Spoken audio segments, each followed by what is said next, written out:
Ensemble avec notre prière, donnons de la tzedaka, et ceci va nous amener la délivrance par Mashiach, qui va nous sauver de tous nos problèmes.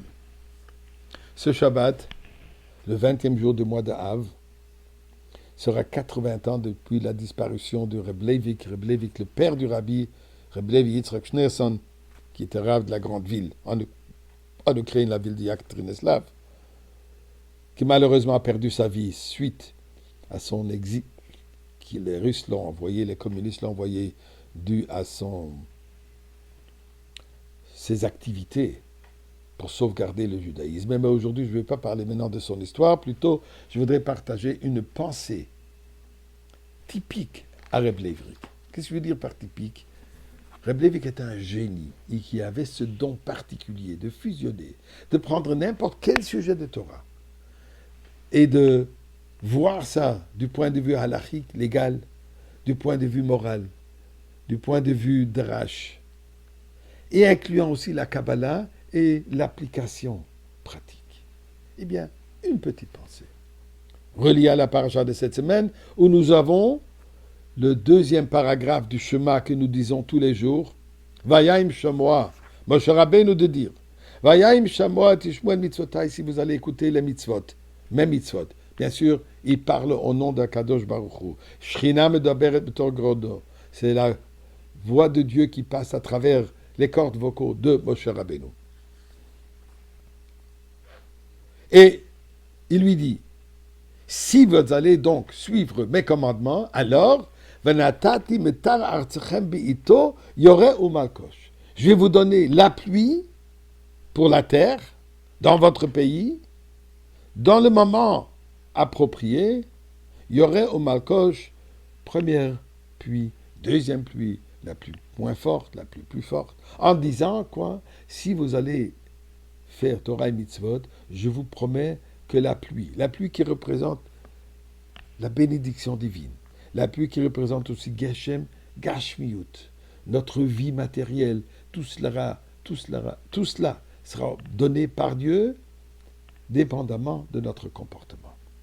Nous dit le Reb Leivik, la Gemara de dire, dans la prière de l'Amida, où nous prions pour trois choses. Tal, la rosée, Moridatal, Mashiva Ruach, le vent, ou Morida Geshem, et qui amène la pluie.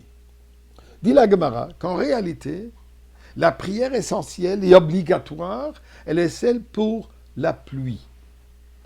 Pour la rosée et le vent, puisqu'on prie déjà pour la pluie, on l'ajoute, mais ce n'est pas obligatoire. Quelle est la différence?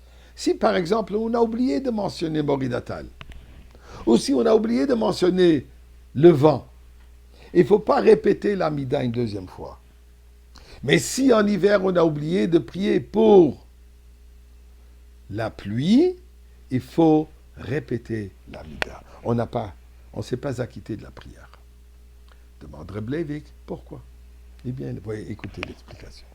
D'abord, il dit, puis, qu'on vient de dire, matar, la pluie, s'écrit même, tête, resh. Même, il dit, c'est pour matar, la pluie. Tête, c'est pour tal, la rosée. Resh, du mot matar. Ruach, le vent. Alors, il y a déjà dans le mot matar, ça inclut les trois sujets. Là, il dit la chose suivante. La rosée, elle est toujours là.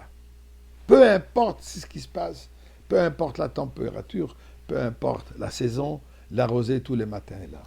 Il dit pourquoi? Puisque la rosée vient de la bonté de Akadosh Baruch Hu, de la miséricorde divine de Chesed, Chesed qui est relié à Avraham Avinu. La bonté, elle est constante, elle est toujours là. On n'est pas parfois bon, parfois mauvais. Ça, c'est pas Chesed. Donc, la rosée, elle est toujours présente. Le vent vient au mérite de Yaakov. Yaakov qui est Tiferet, la splendeur, la beauté, elle est toujours présente aussi. Le vent agit comme un facteur qui unit la chaleur et la froideur de la terre qui fasse qu'il y a une atmosphère comme il se doit, donc elle est constante.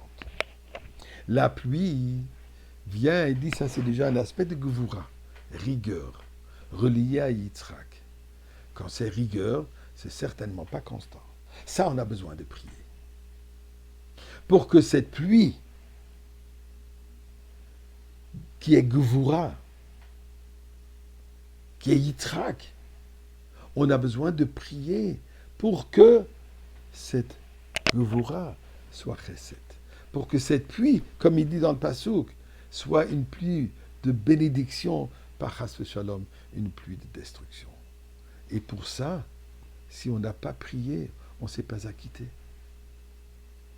Donc, dit Reb Leivik, à nous de comprendre l'importance de notre prière pour toute la gashmiut.